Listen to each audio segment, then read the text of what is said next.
आज सुबह करीबन 8:45 पर सूचना मिली कि अमर कॉलोनी में ये एक इंसिडेंट हुआ है। ये बच्ची के पेरेंट्स ने कॉल किया था। फिर हॉस्पिटल से भी इस बारे में जानकारी मिली कि अमर कॉलोनी के कैलाश हिल्स में एक IRS ऑफिसर रहते हैं। उनकी ये लोग सुबह वॉक करने गए थे, अपनी वाइफ जिम करने गए थे अपनी वाइफ के साथ। पीछे से कोई इनके घर में आता है और जब ये वापस 8 बजे आते हैं तब देखते हैं कि इनकी बच्ची जो है वो एक फ्लोर पे बेहोशी की हालत में इनको मिलती है।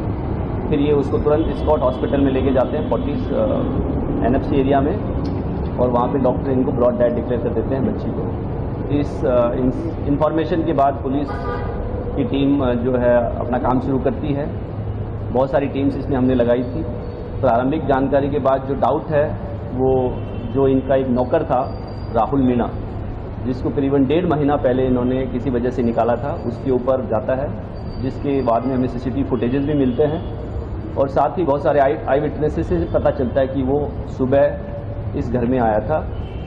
करीबन 6:30 के आसपास वो कॉलोनी में आता है। 6:39 के आसपास वो घर के अंदर प्रवेश करता है और करीबन 7:20 पे वो घर से निकल जाता है। इस दौरान ये घटना उसने की है। उसके बाद बहुत सारी टीम्स आगे की जानकारी के हिसाब से काम करती हैं और इसमें हमने करीबन 15 से ज़्यादा टीम्स अलग अलग एरियाज में भेजी थी, खास करके राजस्थान में जहाँ का ये रहने वाला था, राजगढ़ तहसील अलवर में, जयपुर, दौसा, और इसके अलावा बहुत सारी टीम्स और इलाकों में, खास करके दिल्ली के अलग इलाकों में जहाँ पे इसकी रहने की संभावना थी। करीबन शाम को इसको हमने द्वारका के एक ओयो होटल से इसको हमने अरेस्ट कर लिया है और इससे आगे की पूछताछ अभी की जा रही है। इस घटना में जो हमें बहुत ही अच्छे एविडेंस हमारे पास है, जिसके बेसिस पे हम एक बहुत ही स्ट्रॉन्ग केस जो है कोर्ट में सबमिट करेंगे ताकि इसको कड़ी से कड़ी सजा मिले।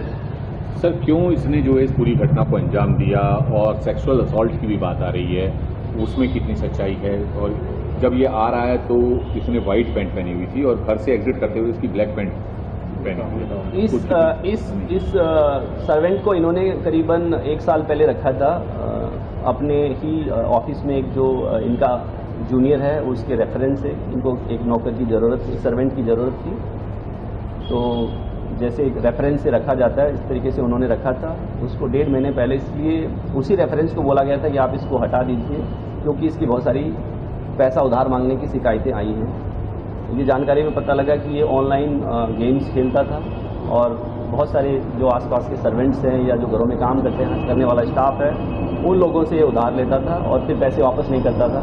तो इस बात की जब जानकारी हमारे जो आज के केस में जो हमारे कंप्लेनेंट हैं IRS ऑफिसर, उनको पता चली, तो उन्होंने अपने स्टाफ को बोला कि यार ये लड़का ठीक नहीं है, इसको निकाल देना चाहिए। तो इसको करीबन 1.5 महीना पहले निकाल दिया गया था।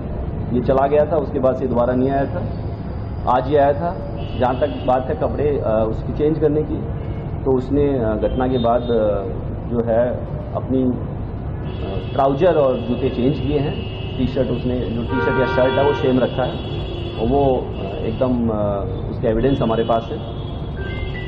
जो इंसिडेंट का मोटिव अगर आप पूछ रहे हैं तो उसका इसने कल एक वारदात अलवर में भी की है, सिमिलर वारदात। जब हम इसको पकड़ने के लिए हमारी टीम अलवर राजगढ़ पहुंची तो पता चला कि इसने एक वारदात कल देर शाम को वहाँ पे भी की थी। तो हो सकता है इसकी मनोवृत्ति इसी प्रकार की हो, वो अभी पूछताछ से और कंफर्म हो जाएगा। साथ ही क्योंकि इसको लग रहा था कि इसको यहाँ से निकाला गया है तो ग्रज हो सकता है, बट वो सब जानकारियाँ कंफर्म होंगी एक बार इससे जब डिटेल में पूछताछ होगी, जो कि अभी नहीं हो पाई। अलवर का क्या इंसिडेंट है सर? जो अभी हमें वहाँ के ऑफिसर्स ने बताया कि इसमें वहाँ पे भी एक अटेम्प्ट टू रेप या रेप का केस, वहाँ एक रेप का केस इसमें रजिस्टर्ड हुआ है कल। सर इस केस में भी क्या सेक्सुअल असॉल्ट हुआ था सर, या कोई रेप का ऐसा है? यस, इसमें हमने रेप और मर्डर के धाराओं में, साथ ही रॉबरी के धाराएं लगाई हैं और केस रजिस्टर किया है। सर, क्या नौकर से इसने बैग में रखे थे और उस बैग को लेकर के जा रहा था घर से, और सीक्वेंस क्या था कि क्योंकि उस वक्त लड़की जो है पढ़ रही थी? जैसा मैंने बताया कि इसने जो घर में एंट्री है करीबन 6:39 पे की है।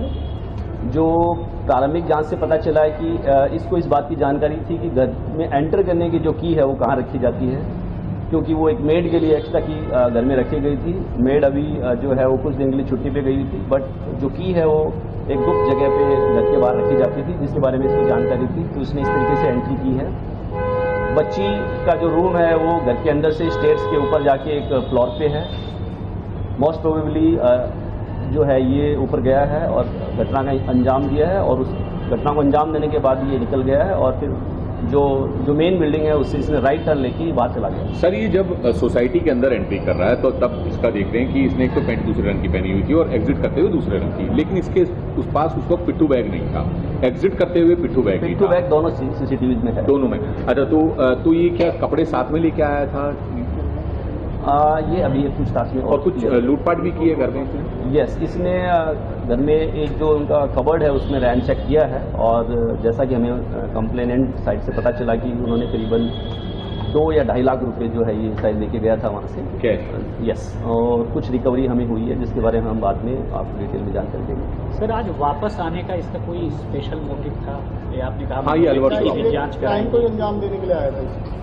इसमें जो 2 रीजन अभी मैंने आपको बताए थे, अभी मैं वही आपको फिर से दोहराऊंगा, लेकिन जैसा मैंने बताया अभी डिटेल पूछताछ बाकी है, तो और भी इसमें जो जानकारी आएगी वो आपसे शेयर की जाएगी। सर, अलवर वाले केस में इसके साथ इसके एक और दोस्त भी था, तो क्या यहाँ पर भी उसका दोस्त कोई आया था या अकेले इन्वॉल्व था यहाँ पर? हमारे यहाँ पे जो सीसीटीवी फुटेजेस के हिसाब से एक ही जो आरोपी है और जो आई विटनेस है उनके हिसाब से यही था।